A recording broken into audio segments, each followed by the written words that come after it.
እንደምን ዋላችሁ።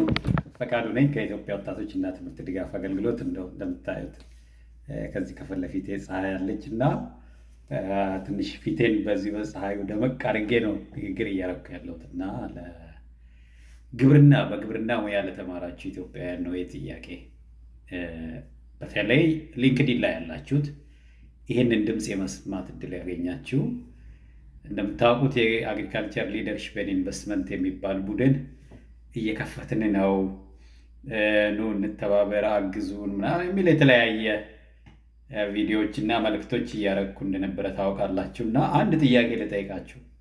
በተለይ የግብርናና ምግብ ነክ ሙያ የተማራችሁ ኢትዮጵያውያን ምን ላግዝህ፣ በርታ፣ አብረን እንስራ ያላላችሁበት ምክንያት ምንድን ነው? እስቲ አንድ የራሳችሁን ጠይቁና ወደ ስራ እንድትገቡ ስለምንፈልግ በርቱ ማለት እንዲለመድ በተለይ በባለሙያው ዘርፍ የማየው ክፍተት ምንድን ነው? ብዙዎቻችን በግብርና ሙያ ዲግሪ አለን፣ አንዳንዶቻችን ፕሮፌሰሮች እና ማአት ወረቀቶች ያሳትመናል እና ብዙ ሳይቴሽን አለን ወር ምናምን። የኔ አይነት ደግሞ እንደዚህ ደስ ያለው ሰው ይመጣና በጣም ሞቲቬትድ የሆነ ወይ አንድ የላይፍ ስኪል ስልጠና ወይ የቢዝነስ ስልጠና ወስዶ ሊሆን ይችላል እና በቃ የሆነ አግሪካልቸር ላይ ኢንቨስትመንት ልሰራ ነው ምናምን የሚል ትልቅ ሀሳብ ይዞ ይመጣል ማለት ነው። እና አግዙኝ በሚል ሰዓት ምን ላግዝህ፣ በርታ ወይም ደግሞ አቁም የማትሉበት ምክንያት እንደው ምንድን ነው? እስቲ እንደው ፈገግታም ነገር ጨምራችሁበት። እኔ እየሳቅኩ ነው እያወራሁ ያለሁት በነገራችን ላይ እና ግን ከልቤም ነው ደግሞ። እና ለምንድን ነው በርቱ መባባል ይሄን ያህል ከባድ የሆነበት ምክንያት? ገንዘብ አውጥቶ ኢንቨስት ማድረግ ሌላ ጉዳይ ነው። እሱ የትርፍና የኪሳራና የኢንቨስትመንት ፕራዮሪቲ ጉዳይ ነው ማለት ነው። ነገር ግን እዚህ ጋር ያልነው እኛ ምንድን ነው ትርፍ ብቻ ሳይሆን፣ ለምሳሌ ህፃናት እኛ ግብርና ሙያ ላይ ስንገባ ግብርና ኮሌጅ ስንመደብ በቃ የወደቅን አይነት እየተሰማን፣ ለምሳሌ እኔ ወደ ግብርና ኮሌጅ ሲሄድ 12ኛ ክፍል እንደጨረስኩ የሆነ የዘመድ ለቅሶ ቤት ደርሼ የሚመጣ እንጂ ዩኒቨርሲቲ የሚሄድ አይነት ስሜት ሁሉ አልነበረኝም። ይሄ ከምንድን ነው የሚመጣው? ሮል ሞዴል ከማጣት ነው። እንደ እከሌ መሆን ፈልጋለሁ፣ እዚህ ቦታ ደርሳለሁ ብለን የምንከተለው የግብርና ላይ ምግብ እንደዚህ ሙያ የተማሩ ሰዎች ስለሌሉ እዛ ጥሩ ውጤት አምጥተን እዛ ካምፓስ ስንገባ የመጎዳት ስሜት ነበረ ብዙዎቻችን ውስጥ። ምናልባት እኔ ተሳስቼ ከሆነ ወይም እንደዚህ አይነት ስሜት ያልተሰማችሁ ሮል ሞዴል ነበራችሁ፣ አውቃችሁን የገባችሁት ማለት ነው።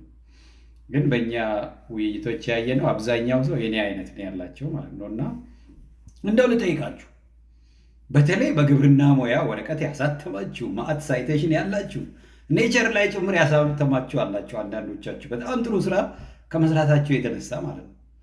አሁን ግብርና ላይ ኢንቨስትመንት ልንሰራ፣ ወጣቱን ልናበረታታ፣ ህፃናት እሱን ሙያ ወደው አውቀው እንዲገቡ ለማድረግ ተሰባስበናል ብለን ስንነግራችሁ እንደው እንዳላየ የምታልፉት ነገር እንደው አይከብዳችሁም ወይ? ቅር አይላችሁም? ግን እንደው እስቲ እንደው ራሳችሁን ጠይቁ። የግብርና ባለሙያ ትልልቅ ሰዎች ለምንድን ነው እኔን በርታ ያላላችሁኝ? ወይም የእኛም ቡድን ገባ ብላችሁ አንድ ቀን ቴሌግራም ላይ እስቲ ምን እናግዛችሁ፣ ምን እናሰልጥን፣ እኔ እዚህ ጋር ያሰተምኩት ወረቀት አለ እንዲህ ያግዛችኋል የማትሉበት ምክንያት ምንድን ነው? ካልሆነ ሊንክዲን ላይ ተሰብስበን ፎሎ መደራረጋችን ለዚህ ለሀገር ለትውልድ ይጠቅማል የሚል ሀሳብ ይዘው ስንመጣ በርቱ ማንባባል ከሆነ ያ ሁሉ ምርምር ጥቅሙ ምንድን ነው ታዲያ? ያ ሁሉ ማሳተም ምንድን ነው ጥቅሙ? የእኔ ፕሮፌሰር መሆን ከታች ለሚመጣ ወጣት ማበረታታ ከሆነ ፕሮፌሰርነቱ ዋጋው ምኑ ጋር ነው ታዲያ? አሁን ይሄ ለተማራችሁት ብቻ ነው። ሀብታሞች ደግሞ እንመጣለን። ባለሀብቶች ብር የተረፋችሁ ወር ምናምን አንዳንዴ ማአት ብር እያወጣችሁ 30 ሚሊዮን 40 ሚሊዮን ትሰጣላችሁ አሉ። ያሟችኋል። እኔ ምን ያህል እውነት እንደሆነ አላውቅም።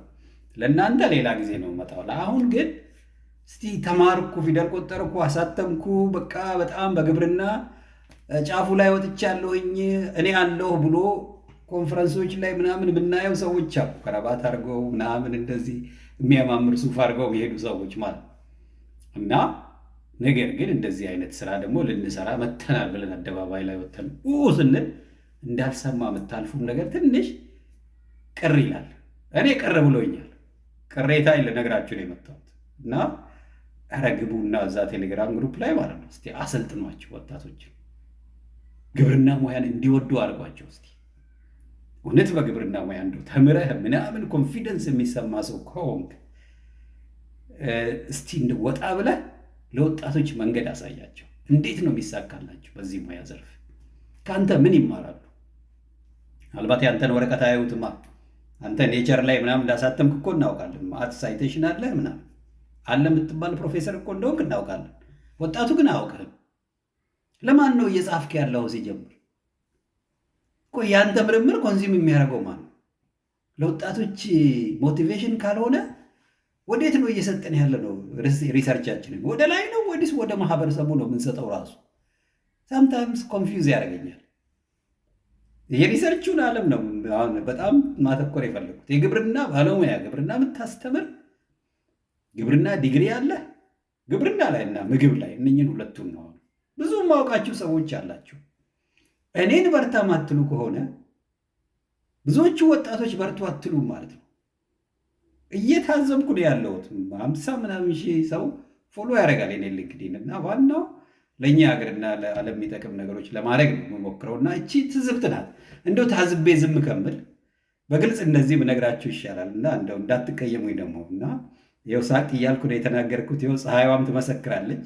ሸር አይደለም ወይ ፖለቲካ ምናምን እዚህ አካባቢ ለመጫወት ፈልጌ አይደለም። ማነው እኔ የፖለቲካ ፓርቲ ምናምን እንደዚህ ተራ ቆሻሻ ነገሮች ምናምን ሰው ላይ እንትን የማድረግ ዓላማ አይደለም ያለኝ። ነገር ግን የምናገረው ውስጥ እውነታ አለ። ለምን ላለፉት ላይክ ምናምን ወራት ስለ ግብርና ኢንቨስትመንት ወር ምናምን እንደ ፖስቶች ልታዩ ትችላላችሁ። ማታዩ ከሆነ ደግሞ ታዲያ ለምንድን ነው አብረን ማህበራዊ ሚዲያ ላይ የምንሰበሰበው? እስቲ እንደው ለዚች ጥያቄ እንደው መልስ ስቶኝ እንደው ስሞትላችሁ። ቴንኪ በጣም መልካም ጊዜ ይሆንላችሁ። እስቲ መልሳችሁን መስማት ፈልጋለሁ።